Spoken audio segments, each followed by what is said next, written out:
Website, browser में address bar के अंदर जो वेबसाइट का पता लिखा जाता है, तो यानी कि किसी भी चीज का अगर हम मान लीजिए अपन को पता करना है कि भाई हमारा यूनिवर्सिटी का रिजल्ट आ रहा है, तो यूनिवर्सिटी का रिजल्ट कहाँ लिखेंगे? एड्रेस बार में लिखेंगे। तो वहां लिखेंगे यूनिवर्सिटी रिजल्ट। तो कुछ भी चीज अगर अपन को वेबसाइट लिखनी होती है तो कहाँ लिखते हैं? एड्रेस बार में लिखते हैं। क्वेश्चन आ जाता है वेबसाइट को कहाँ लिखा जाता है? तो ब्राउजर के एड्रेस बार में लिखा जाता है। वेबसाइट को इंटरनेट भाषा में आईपी यानी कि इंटरनेट प्रोटोकॉल एड्रेस भी कहा जाता है, जिसे 162.109.1.1 के प्रारूप में लिखा जाता है। कुछ इस तरह से लिखा जाता है, नंबर अलग भी हो सकते हैं लेकिन हाँ इसी सेम फॉर्मेट में लिखा जाएगा। www.google.com ये संपूर्ण वेबसाइट है, इसे डॉट के माध्यम से पृथक कर रहे हैं, डॉट लगा रहे हैं, www अलग हो गया, फिर गूगल लिखा, फिर डॉट लगा दिया, गूगल अलग हो गया, फिर .com लिख दिया, तो तीनों चीजें अलग अलग हो रही है। इसे हम बोलते हैं डीएनएस यानी डोमेन नेम सिस्टम या सर्वर कहा जाता है। तो आपसे पूछ लिया जाता है वेबसाइट को डॉट से पृथक करना क्या कहलाता है? तो क्या कहलाता है? डीएनएस कहलाता है, डोमेन नेम सिस्टम या सर्वर कहलाया जाता है। क्लियर है तक का? चलिए, वेबसाइट को लिखते समय उसमें किसी प्रकार का कोई भी रिक्त स्थान नहीं होता है। जैसे अपन ने लिखा www.google.com, तो पूरी वेबसाइट के अंदर कोई भी ऐसा नहीं कि स्पेस दे दिया जाएगा, कहीं पे भी स्पेस नहीं दिया जाता है। डॉट के माध्यम से पृथक कर रहे हैं तो क्या कहलाता है? डीएनएस, डोमेन नेम सिस्टम या सर्वर कहलाया जाता है। संपूर्ण वेबसाइट को यूआरएल कहते हैं, यूनिफॉर्म रिसोर्स लोकेटर। ये प्रीवियस पेपर का क्वेश्चन है कि यूआरएल का मतलब क्या होता है? तो यूआरएल का मतलब क्या होता है? संपूर्ण वेबसाइट। और संपूर्ण वेबसाइट को यूआरएल जो होता है, यूआरएल का पूरा नाम क्या है खुद का? यूनिफॉर्म रिसोर्स लोकेटर होता है। हमने जैसे वेबसाइट लिखी www.google.com, तो संपूर्ण क्या कहलाया? यूआरएल। यूआरएल में www क्या कहलाया? World wide web. और इसका निर्माण किसने करा है? टिम बर्नर्स ली ने। गूगल क्या है? प्रोडक्ट। और .com क्या है? एक टीएलडी। टीएलडी का पूरा नाम टॉप लेवल डोमेन होता है, टॉप लेवल डोमेन, या फिर इसे डोमेन कोड्स भी कहते हैं। क्या बोलते हैं? ऐसे लगा के इस पे लिख लो, डोमेन कोड्स, डोमेन कोड्स। कि केवल अपने पास में एक यही .com ही टीएलडी होता है, टीएलडी बहुत सारे होते हैं। और पूछा जा सकता है बताइए कौन सा टीएलडी क्या काम करता है, कौन से टीएलडी क्या क्या होते हैं। तो अपन टीएलडी के बारे में पढ़ेंगे। यहाँ से हटा रहा हूं इसको मैं। Types of the TLD, top level domain के प्रकार कौन कौन से हैं? कॉम मतलब कमर्शियल, कमर्शियल मतलब व्यापारिक हो गया। ओआरजी मतलब ऑर्गेनाइजेशन यानी संगठन हो गया। जीओवी मतलब गवर्नमेंट सरकारी हो गया। .ac मतलब एकेडमिक शैक्षणिक हो गया। .edu एजुकेशन मतलब शिक्षा हो गया। .in इंडिया भारत हो गया। .army यानी सेना हो गया। .uk लिखा हो तो यूनाइटेड किंगडम हो गया। .usa ऐसे देशों के नाम भी आ सकते हैं, यूनाइटेड स्टेट अमेरिका हो गया। .net का मतलब हो गया यहाँ पे नेटवर्क हो गया। अगर हम जैसे बात करते हैं यहाँ पे www.rajuniversity.gov.in, बताइए राजस्थान यूनिवर्सिटी किस प्रकार की वेबसाइट है? किसी भी वेबसाइट में एक से अधिक टीएलडी भी लग सकता है। तो पहला तो बता रहा है कि ये कैसी है? गवर्नमेंट है। और किसकी गवर्नमेंट है? भारत सरकार की गवर्नमेंट की किसी प्रकार की वेबसाइट है ये। क्लियर है यहाँ तक का? टीएलडी कोई दिक्कत किसी को नहीं है? हटा रहा हूं उसको। जनक, विंटल जी सर्फ। इंटरनेट के जनक कौन है? विंटल जी सर्फ है। इंटरनेट के जनरल हो गया अभी जनक। इंटरनेट के जनक कौन है? विंटल जी सर्फ। ईमेल, इंस्टेंट मैसेजिंग यानी कि तुरंत मैसेजिंग कर सकते हैं, मैसेज आ सकता है। इसका पूरा नाम इलेक्ट्रॉनिक मेल है।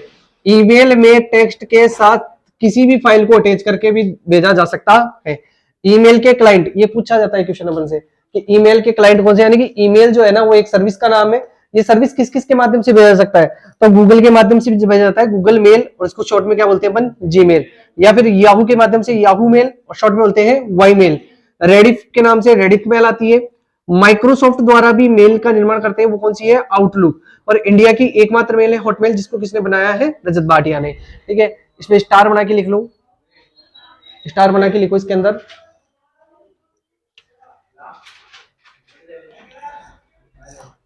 ऑन कर देना। आउटलुक में मेल भेजने के साथ साथ, आउटलुक में मेल भेजने के साथ साथ टास्क टास्क भेजने के साथ साथ टास्क, कैलेंडर, इवेंट,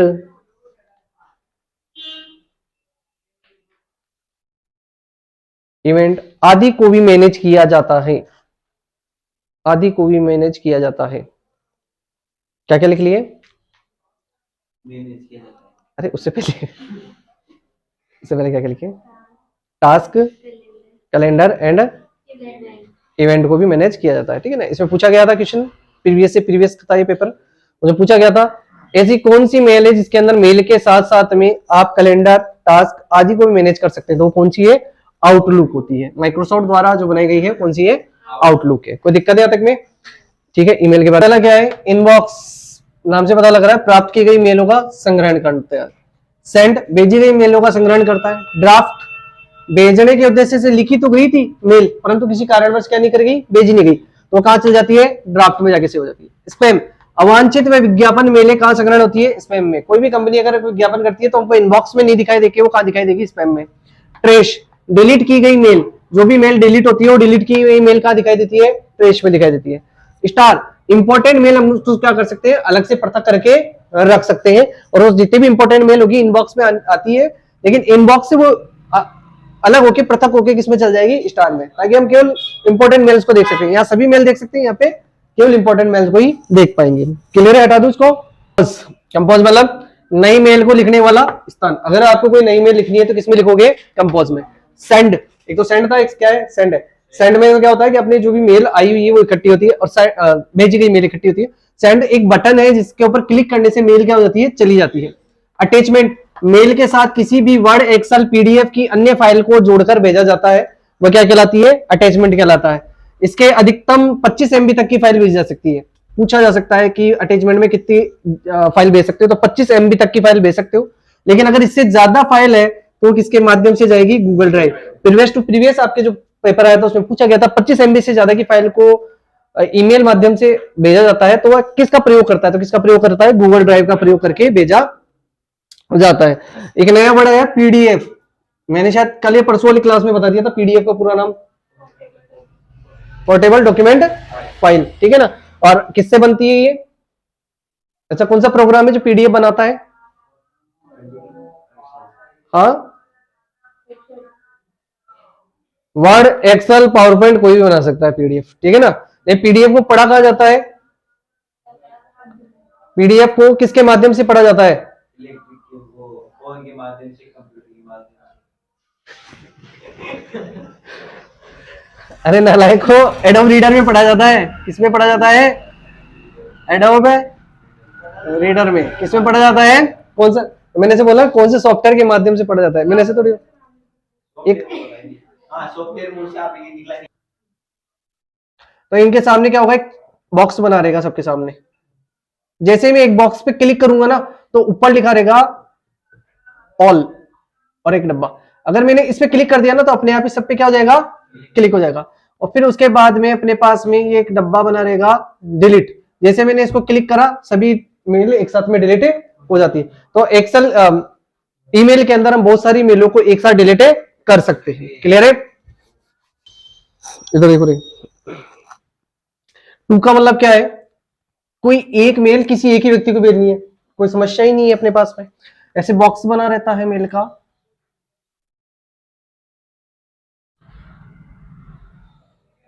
तो इसमें क्या लिखा हुआ है? टू, इसमें लिखा हुआ है सीसी, इसमें क्या लिखा हुआ है? बीसीसी, और इसमें लिखा है हेलो। ये मैसेज है अपना। अब किसी को अगर अपन को भेजना है, किसी एक व्यक्ति को भेजना है, तो मैंने डाल दिया जैसे कि mangesh@gmail.com। ठीक है ना। तो ये मेल किसके पास जाएगा? मंगेश के पास जाएगा। कोई दिक्कत ही नहीं है अपनों को। लेकिन यही मैसेज मुझे राहुल को भी भेजना है, तो मैं क्या कर दूंगा? rahul@gmail.com। तो अब ये मैसेज किसके पास जाएगा? मंगेश राहुल दोनों के पास जाएगा। लेकिन ये मैसेज मेरे को और बच्चों के पास भी भेजना है। ठीक है ना। तो मैंने कह दिया भैया यहाँ पे मेरे पास में कि नरेश@gmail.com, कोमा लगाया, और किसको भेज दिया मैंने? फिर नवेद को भेज दिया, naved@gmail.com। फिर और भी ऐसे काफी सारे लोगों को, इसमें कोई काउंटिंग नहीं कितने सारे लोगों को भेज सकते हैं, कोमा लगा लगा के काफी सारे को भेज सकते हो। तो हम बात करें कोई एक मेल किसी एक व्यक्ति को भेजनी है तो किसमें लिखोगे, टू में। सीसी का मतलब है कार्बन कॉपी, यही मैसेज हेलो दूसरे व्यक्ति को भेजना है तो बस दूसरे व्यक्ति का क्या लिख देना है, मेल आईडी लिख देनी है, तो ये मेल उसको भी चला जाएगा। बीसीसी में क्या होता है, ब्लाइंड कार्बन कॉपी, एक ही मेल बहुत सारे लोगों को एक साथ भेजने के लिए। तो भाई पहले तो मंगेश फिर राहुल आ गया, अब काफी सारे लोगों के नाम लिख दिए, तो इन दोनों के पास तो जाएगा, लेकिन जो बीसीसी में लिखे उनके पास भी ये मेल चला जाएगा, बहुत सारे लोगों को चल जाएगा। बस दिक्कत इतनी सी है कि बीसीसी में जो जो नाम लिखे हुए हैं ना, उनका पता किसको नहीं है, मंगेश और राहुल को नहीं देगा, क्योंकि इसका नाम ही क्या है, ब्लाइंड कार्बन कॉपी है। ठीक है, तो आपस में इन दोनों जितने भी लोग हैं इनको सबको पता है, लेकिन किस किस को पता नहीं है, टू वाले को, और किसको नहीं पता रहेगा, सीसी को। ये क्वेश्चन बन के आया है अपने पास में कि ऐसा कौन सा भाग होता है जिसके अंदर किसी मेल को लिखकर भेजने पर यूजर का पता नहीं चलता है। तो यूजर का पता किसमें नहीं चलता है, बीसीसी में नहीं चलता है। ठीक है ना, बीसीसी में पता ही नहीं चलता है कि भैया किस किस को और को मेल करी गई, किसको नहीं पता लगता, टू वाले को और सीसी वाले को। अपन को तो पता है अपन ने भेजा है, लेकिन टू वाले को सीसी वाले को नहीं पता कि भैया इन इनको भी भेजा गया है। क्लियर है क्या यहाँ तक का? नाम ब्लाइंड कार्बन कॉपी और टू का टू होता है, कोई दिक्कत नहीं है। लिखते हैं https://www.google.com। ठीक है ना, यहां तक के बारे में अपन ने पढ़ लिया, ये यूआरएल वगैरह होता है, www वर्ल्ड वाइड वेब होता है, ये प्रोडक्ट होता है, टीएलडी होता है।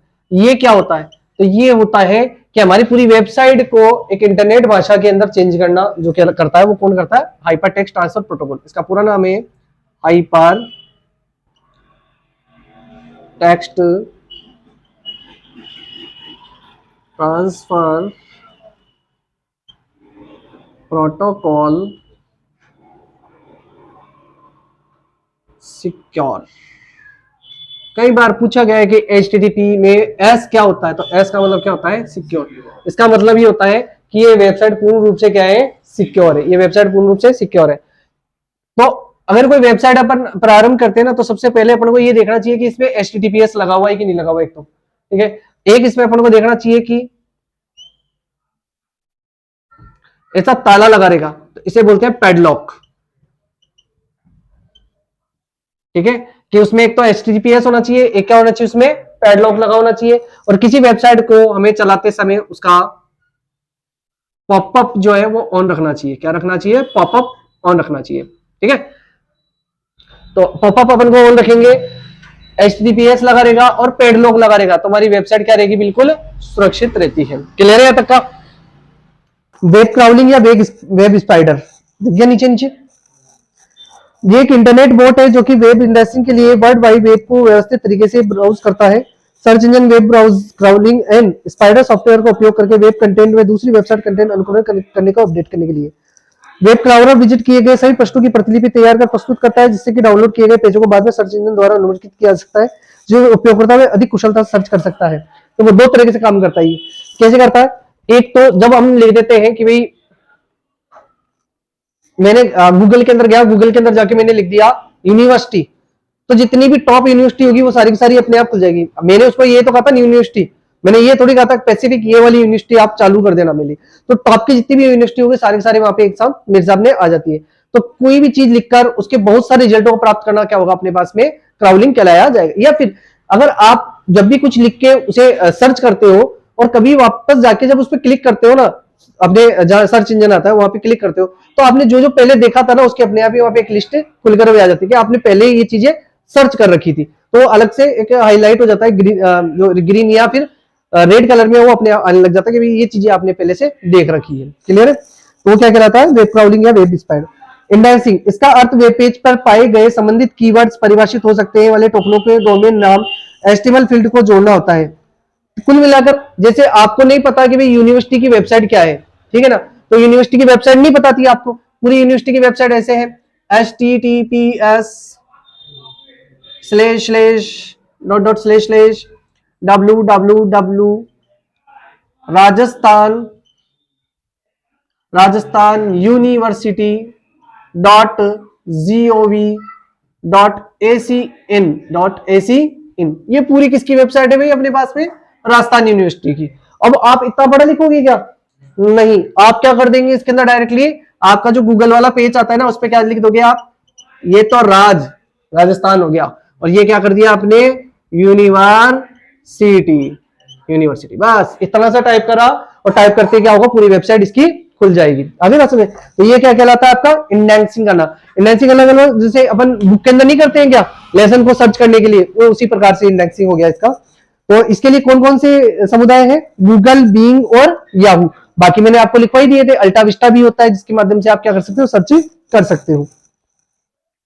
गूगल सर्च के, जिसे सामान्यतः गूगल वेब सर्च या गूगल कहकर संबोधित किया जाता है, गूगल इन कॉर्पोरेशंस का एक वेब सर्च इंजन है। यह वर्ल्ड वाइड वेब में सबसे ज्यादा इस्तेमाल होने वाला सर्च इंजन है, जिसमें हर रोज 30 करोड़ से अधिक सर्च किए जाते हैं। गूगल के सर्च रिजल्ट पेज का ऑर्डर पेज रैंक नामक पैटर्न प्रायोरिटी रैंक एल्गोरिथम पर आधारित होता है। ठीक है, ये वाला एक टिक कर लेना, कौन सा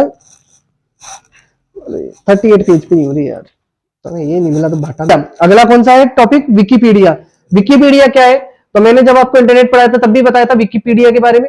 कोई भी अगर आपको जानकारी चाहिए, जैसे नरेना क्या है इसका इतिहास, या फिर हम जानना चाहते हैं 1947 का जो भारत था उसकी स्थिति कैसी थी, या हम जानना चाहते हैं 1857 के अंदर जब क्रांति हुई थी तब उस समय में राजस्थान के अंदर क्या स्थितियां चल रही थी, या अभी हम जानना चाहते हैं कि भाई 2021 में जो इंडिया का एनवायरनमेंट है वो कितना चेंजेस हुआ है पहले की तुलना में।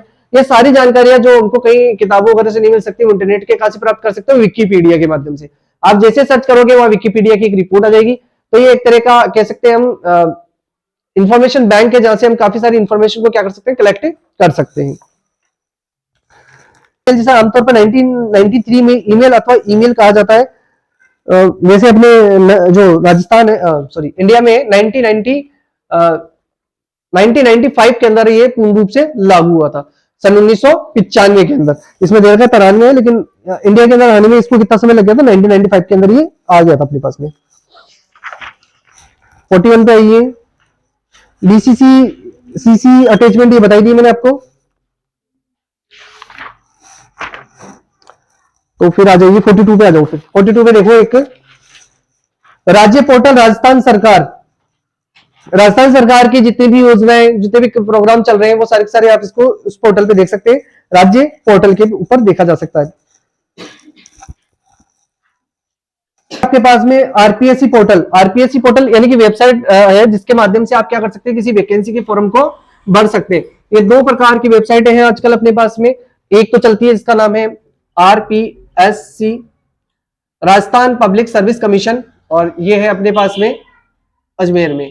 एक है RSMSSB, ये है अपने जयपुर में, राजस्थान स्टेट मिनिस्ट्रियल सब कोऑर्डिनेट सर्विस बोर्ड, ये अपना कहा है, जयपुर के अंदर है। ठीक है, ये दोनों क्या करती है, वैकेंसी का जो होते हैं फॉर्म फिलअप कराना, उनके एग्जामिनेशन कराना, रिजल्ट तैयार करना, नियुक्तियां देना, ये सारा काम कौन करता है, ये दो डिपार्टमेंट करते हैं। जो विद्यार्थी होते हैं 3 साल तक के, जो प्रथम कक्षा में इनको भर्ती होना होता है, निःशुल्क शिक्षा जिसका अधिकार होता है, निःशुल्क शिक्षा के लिए दिया जा रहा है राइट टू एजुकेशन। आरटी का मतलब है राइट टू एजुकेशन। तो फ्री ऑफ कॉस्ट जो शिक्षा के लिए एक फॉर्म भराया जाता है, पहले जब उसका लॉटरी में नंबर आ जाता है तो उस स्कूल में जाके अपनी शिक्षा को पूर्ण कर सकता है। वो फॉर्म कौन सा कहलाता है, आरटीई का फॉर्म कहलाया जाता है। इंटरनेट प्रोवाइड करवाने वाली company ISP internet service provider